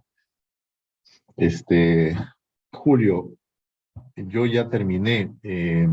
No sé si las preguntas las quieres plantear tú. Doctor, ¿cómo estás? Sí, sí, sería muy interesante poderle alcanzar algunas de las preguntas que nos han hecho nuestros oyentes y ¿Ya? también completar con algunas de las preguntas que le había anticipado. ¿Ya? Y bueno, la relevancia Perfecto. de este caso es enorme, en verdad. Eh, Creo que comenzaré con una de las preguntas que tal vez quedan en el aire y que muy pocos han tocado. ¿Qué pasa con el IPC? El IPC también está dentro del artículo 33. En la sentencia no se pronuncia expresamente acerca del IPC y la posibilidad de que la deuda siga actualizándose con esta herramienta. ¿Qué opina usted acerca de los alcances de la sentencia respecto del IPC? La sentencia lo que ha dicho es que los intereses no se pueden cobrar, ¿no es cierto? ¿Me escuchan? Porque se ha puesto inestable la conexión. ¿Me escuchan? No, está bien. Sí lo podemos Sí, escuchar bien. ya. Ahí hay un tema bien sensible, ¿ya? Hay un tema bien sensible, porque las normas que hoy día regulan el IPC están pensadas para estos espacios en donde no aplican intereses en la vía de reclamación y en la vía de apelación. Pero no hay ninguna norma, y en su defecto el IPC, para el proceso judicial. Eso no hay ninguna norma. Y en consecuencia, como la sentencia del Tribunal Constitucional ha dicho que en vía judicial no se aplican los intereses, va a ser difícil que se aplique el IPC. Va a ser bien difícil, ¿ok? Por carencia de norma que diga en los procedimientos en materia judicial se aplica el IPC, no existe esa norma, ¿ok? Y el Tribunal Fiscal ni SUNAT podrían decir, bueno, como ya no cobro intereses, sí puedo cobrar lo otro. No tiene espacio para esa decisión. Pero, ahora, debemos recordar también que si un contribuyente, por ejemplo, pierde en segunda instancia, es decir, el tribunal fiscal da un fallo en contra de los intereses del contribuyente, ya está expedito, digamos, el camino de SUNAT para cobrar la deuda. Es decir, la única forma de que no podría cobrar una deuda sería a través de una medida cautelar que pudiese interrumpir este cobro efectivo que podría hacer SUNAT. En su experiencia, doctor, ¿es, pro- em, ¿es usual que el Poder Judicial conceda estas medidas cautelares? ¿Y por qué hago esta pregunta? Porque la sentencia del Tribunal Constitucional nos dice que si se supera el plazo establecido en el código, en la ley del procedimiento contencioso administrativo, para poder expedir una sentencia, tampoco deberían aplicarse intereses moratorios en este tiempo, ¿no? O sea, en el tiempo que se resuelve Ujú. la demanda, Sí, por así decirlo. sí. Pero es un poco irreal porque ya sería una deuda exigible válidamente, ¿no? A menos de que tengas tu medida cautelar. ¿Qué Sí, opina usted de ese tema? sí,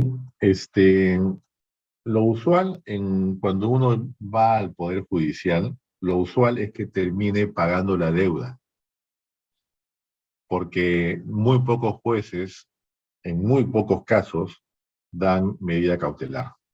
Muy pocos casos. Los jueces, eh, digamos, para evaluar la medida cautelar, cuál es el lío, no? Una medida cautelar tiene que tener de una revisión rápida de las cosas, de una revisión rápida de las cosas, el juez tiene que decir, sí, más o menos aprecio que el derecho podría ser válidamente protegido, en consecuencia, está bien la cautelar y que no se le cobre todavía. Pero eso en materia tributaria es bien complejo, pues. Es bien complejo porque bien difícil en materia tributaria un acercamiento rápido al caso es que alguien pueda decir sí, la verosimilitud del derecho es fuerte. No es tan real, entonces los jueces no dan cautelares. Son casos, digamos, muy escandalosos en su contenido, los que un juez se anima a dar una cautelar, y bueno, y hay que afianzar además, que también es un costo, ¿no? Pero en general no es una práctica común en materia ya judicial que den cautelares, ¿ah? Genial. Doctor, una pregunta que nos hacen también los suscriptores es, ¿cuál es el horizonte temporal de aplicación de esta sentencia? Porque muchos piensan, creo que erróneamente tal vez, que esta sentencia ya aplica a todos los intereses moratorios. Es decir, de aquí en adelante SUNAT no me vuelve a cobrar intereses moratorios y esa también parece la falacia en la que incurre el MEF, en la que incurre a veces SUNAT, para decir, digamos, en todos los sistemas se aplican intereses moratorios y el Tribunal Constitucional nos está impidiendo aplicar intereses moratorios. Y Ujú. eso no es así, usted lo ha explicado con bastante detalle. Pero, ¿cuál es el horizonte? O sea, ¿de qué casos estamos hablando? ¿De qué tiempo de casos estamos hablando? O sea, esta es una norma que se va a aplicar para cualquier situación en donde estén en litigio, en cualquier instancia, este, materias que han excedido en su resolución los plazos establecidos por el Código Tributario para el proceso de reclamación, para el proceso de apelación y en la vía judicial los plazos que están establecidos para las actuaciones procesales en materia judicial. O sea, realmente aplica a todos los casos que hoy día están de alguna forma en litigio. Aquellos casos que están dentro de los plazos, este criterio del tribunal no aplica. Si SUNAT resuelve en 9 meses, perfecto. Si el Tribunal Fiscal resuelve dentro de un año, perfecto. Si una corte resuelve en los plazos que están establecidos en las normas procesales, perfecto. Esta norma no le va a aplicar solamente para los excesos. Pero por supuesto que sí hay bastante exceso, pues. Ahora también es sobre materias antiguas, porque ya desde el 2007 tenemos la regla de reclamación. Desde el 2014 tenemos la regla sobre el Tribunal Fiscal.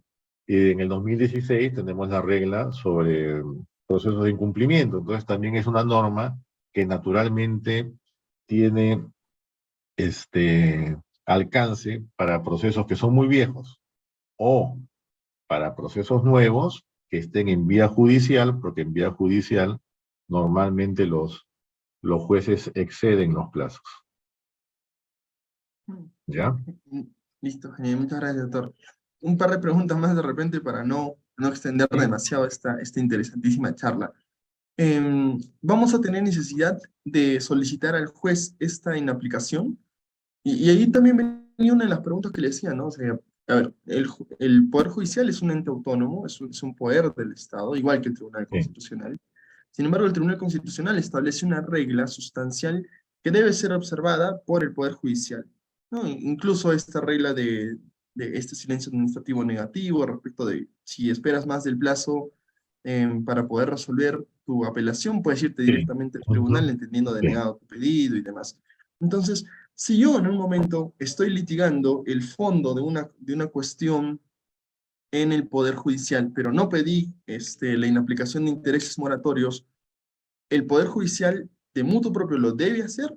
O sea, ellos deberían advertir que en este caso hay un exceso en el plazo para resolver durante la instancia administrativa y por tanto indicar que no se cobren estos intereses, o habría que iniciar otro proceso, de repente ya excediendo el plazo de 3 meses que teníamos para poder impugnarlo, ya no sería viable. ¿Cuál sería su opinión sobre este tema?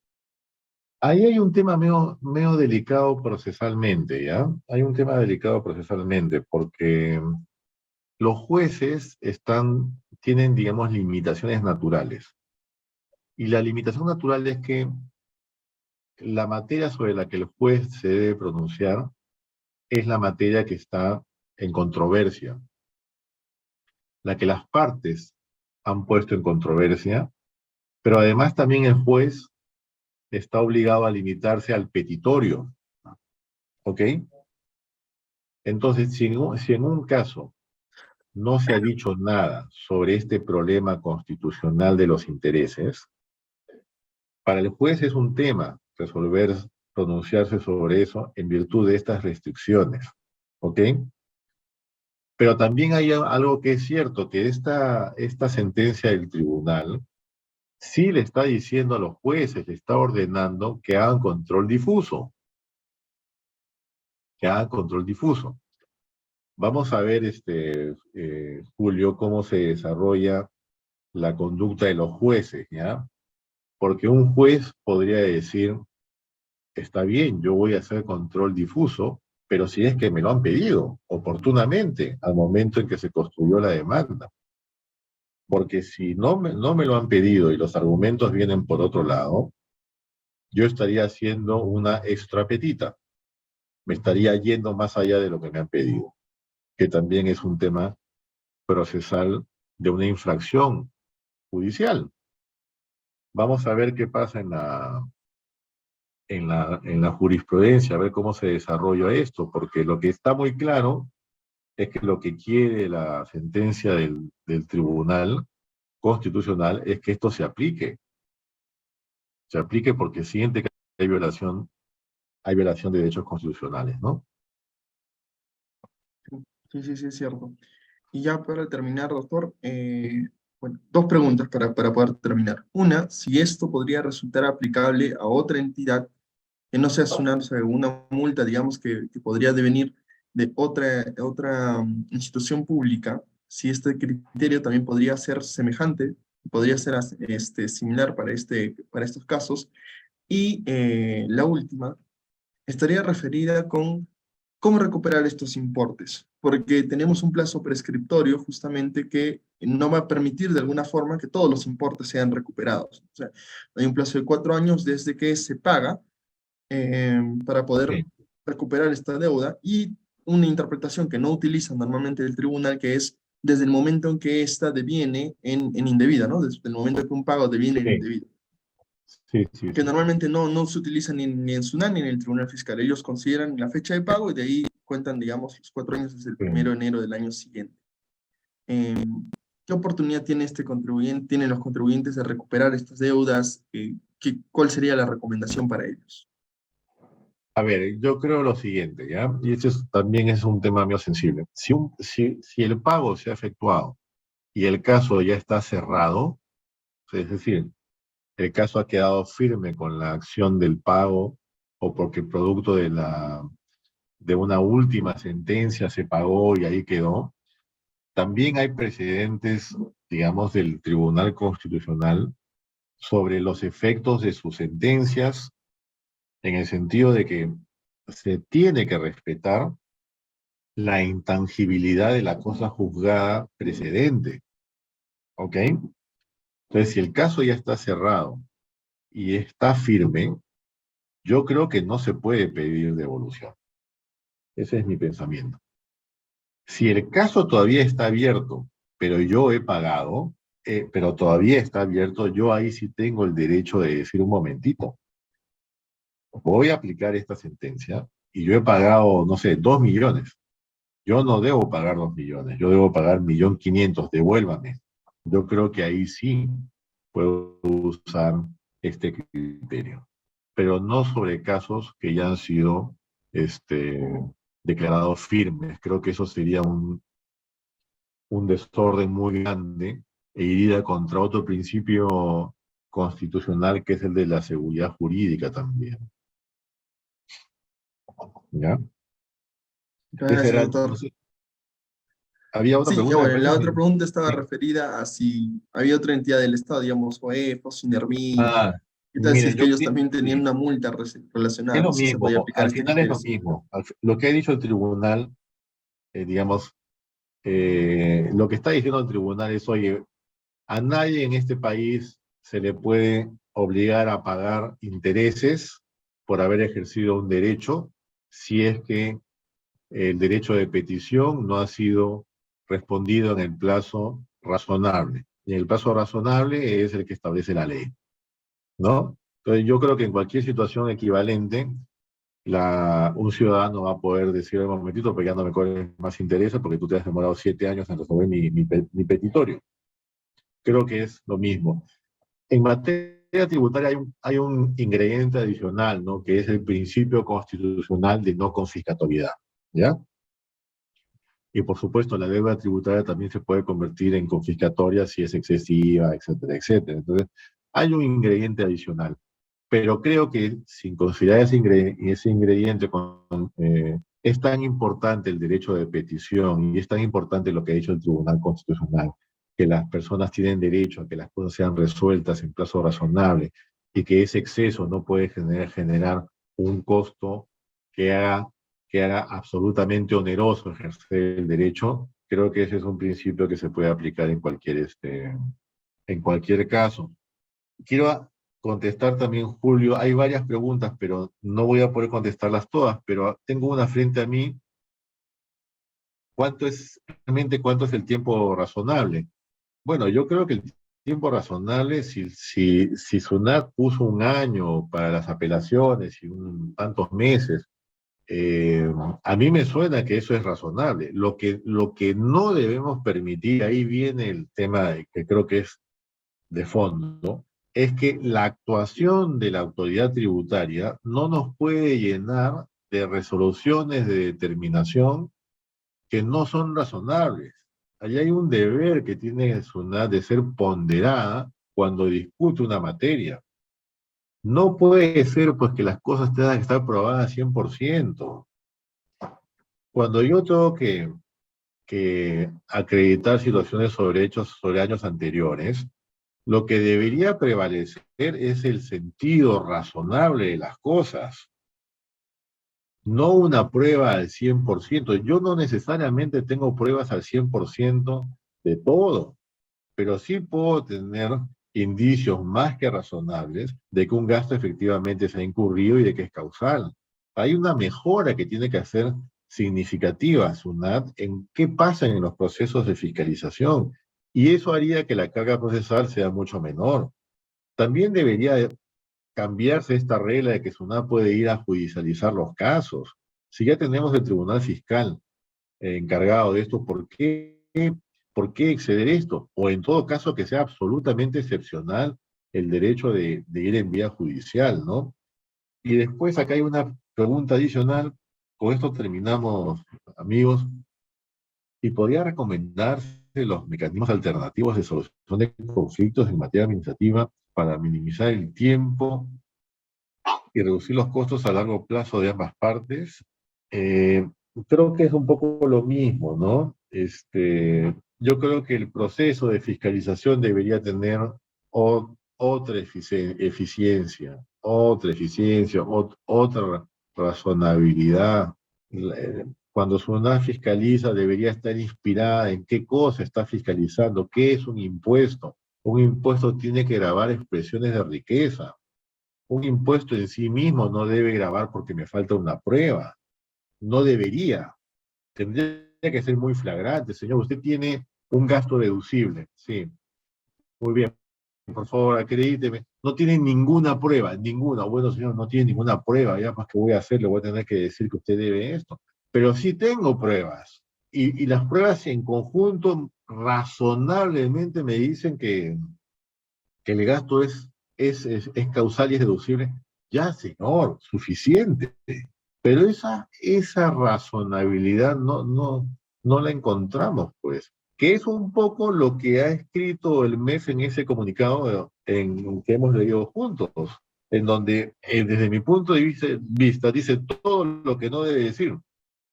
Todo lo que no debe decir lo dice en ese comunicado. Julio, ahí veo que tú vas a contestar a una pregunta, me parece. No, doctor, ¿No? ya están contestadas por usted. En verdad ha sido una charla magistral. Hemos tenido la oportunidad de compartir con usted varias ideas y creo que todos los participantes, incluyéndome, nos llevamos una muy buena impresión acerca de su charla, porque Muchas ha gracias. puntualizado los puntos que necesitábamos y dado respuesta justamente a estas, digamos, de alguna forma falacias que empezaron a salir de parte del gobierno en una crisis tan complicada como la que tenemos, ¿no? Justo la sentencia se emitió en el tiempo en el que las huelgas eran bastante intensas en la ciudad de Lima, y bueno, no me parecía tan Mm. razonable que tan suelto de boca, digamos, las instituciones del Estado se pronuncien por Twitter o den charlas o den algún tipo de conferencia sin tener en cuenta pronunciamientos tan importantes, ¿no? Que ya tiene el tribunal de años. No es un pronunciamiento nuevo, en realidad, son pronunciamientos que ya venían corriendo años atrás. Mira, Julio, es muy potente, el poder del Estado es muy potente cuando quiere difundir algo, es muy potente. Y además se difunden de una forma que no son, pues, necesariamente las adecuadas, ¿no? Mira, cuando sale la norma 16, ¿te acuerdas hace unos años que se incorporó la norma 16? Ujú. Este, en aquella época yo era parte del comité tributario de Confiep, ¿ya? Éramos dos personas más y yo. Y veíamos que los medios de comunicación, especialmente las televisoras, entrevistaban a funcionarios de SUNAT sobre la norma 16. Y claro, el mensaje era, en evasión hay 50 y tantos mil millones de soles. Y en elusión, perdón, en evasión y elusión, decían, hay 50.000 millones de soles. Esto hay que corregirlo. Muy bien. Pero claro, lo que no decían es que la norma 16 no tiene fortaleza para, eh, para combatir la evasión. La norma 16 tiene fortaleza para combatir la elusión, no la evasión. ¿Y cuánto es la elusión? No se sabía. Pero claro, la noticia era hay 50.000 millones que se pierden todos los años, por eso la norma 16 es necesaria. Y esa era una afirmación absolutamente inexacta, porque la norma no sirve para la evasión. Pero lo curioso, Julio, es que siendo miembro de CONFIEP, y supuestamente CONFIEP es una entidad que debería ser atendida razonablemente por los medios de comunicación para que dé su opinión, no saben los esfuerzos que hicimos para que nos entrevistaran y nunca nos dieron espacio, Julio. Mire, ¿Ah? Pero ya pues había inundado los medios de estas afirmaciones que son muy inexactas y muy, muy, muy peligrosas, muy peligrosas. Yo me acuerdo, ¿te acuerdas cuando nuestra magistrada del Tribunal Constitucional, la señora Ledesma, cuando también se estaba viendo estos temas de prescripción. constitucionales, así es, eh, antes de emitir el fallo, ella afirmó, las empresas grandes tienen que pagar impuestos. Sí, sí lo Como recuerdo. si no pagaran, Julio. Sí. Incluso ¿Me ella, o entiendes? sea, fue la autora y la ponente de la sentencia de intereses moratorios también, si no me equivoco, el caso de Sí, Scotia, creo. Y ese sí, sí, caso, ese es exactamente. uno de los primeros y pocos casos de intereses moratorios que se perdió, ¿no? Cuando ya teníamos Así una es, línea así es. jurisprudencial sólida sobre Así ese es, tema, así es, fue uno de así los es. casos en los que hubo un revés Sí, del tribunal. sí, sí, sí, sí, sí. Pero digamos, ese prejuicio, Julio, de que las empresas grandes no pagan impuestos, es horrible, de verdad, es un desorden conceptual, es una confusión ideológica enorme, ¿no? Este, y entre las preguntas también que habían ahí en la entrevista que le hacen al señor Arias, el periodista le dice, bueno, pero esto no va a favorecer a los pequeños y medianos. Y él dice que no, porque la verdad que son pocos los pequeños y medianos que están en estas cosas. Pero la respuesta te lleva a pensar, ¿no? Ah, entonces, pues si fuesen, si favoreciera a los pequeños y los medianos, ahí sí está bien, ahí sí es constitucional. Pero si solamente favorece a grandes empresas, no, no, ahí no es constitucional. Esa confusión intelectual y ideológica que hay en el país genera mucho daño, Julio. Sí, totalmente de acuerdo. Pareciera que en algún momento las personas se olvidan de que los pequeños van a ser grandes. O sea, es una consecuencia justamente de su labor, ¿no? O sea, las grandes Exactamente. empresas que vemos hoy día no empezaron necesariamente ya siendo grandes. No es que ya aparecieron y de pronto ya eran una marca reconocida o teníamos ya una marca muy potente. Eran empresas que han surgido a veces desde talleres, ¿no? Microsoft, Apple. Todas son empresas que han surgido en espacios muy pequeños y claro, obviamente con tecnología, con avances, con ideas bastante Sí, exacto. innovadoras y un sistema que les provee justamente esa posibilidad de ponerlas a la palestra, crece. Acá de repente tendríamos que entender de que los pequeños van a ser grandes en algún momento y deben tener la misma protección que un grande. Absolutamente.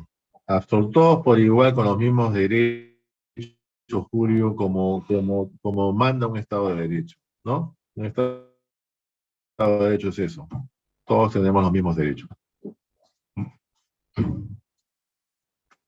Doctor, más que agradecido en verdad por su ponencia, agradecemos también a todos nuestros participantes que se han podido conectar hoy día. Y les dejamos también nosotros en nuestras redes sociales para que ustedes se puedan unir, para que puedan formar parte de nuestra comunidad de Telegram. Y agradecemos nuevamente al doctor Ramón, que lo estaremos invitando para una próxima ponencia, porque ha sido realmente muy potente su disertación esta mañana. Muchas gracias y Julio, estamos todos hay despedidos unas entonces. preguntitas ahí que no he podido contestar, pero dale mi correo electrónico, que me la manden. Yo ¿Ya? trato tengo poco tiempo ya, pero trato de contestarles, por favor. Creo que hay dos o tres que no he podido contestar. Sí, ¿Ya? perfecto, doctor. Nosotros nos encargamos de hacérselas llegar por correo en todo caso. Un abrazo a todos y muchas gracias. Gracias, Julio. Igualmente, doctor. Hasta luego. Hasta luego, queridos participantes.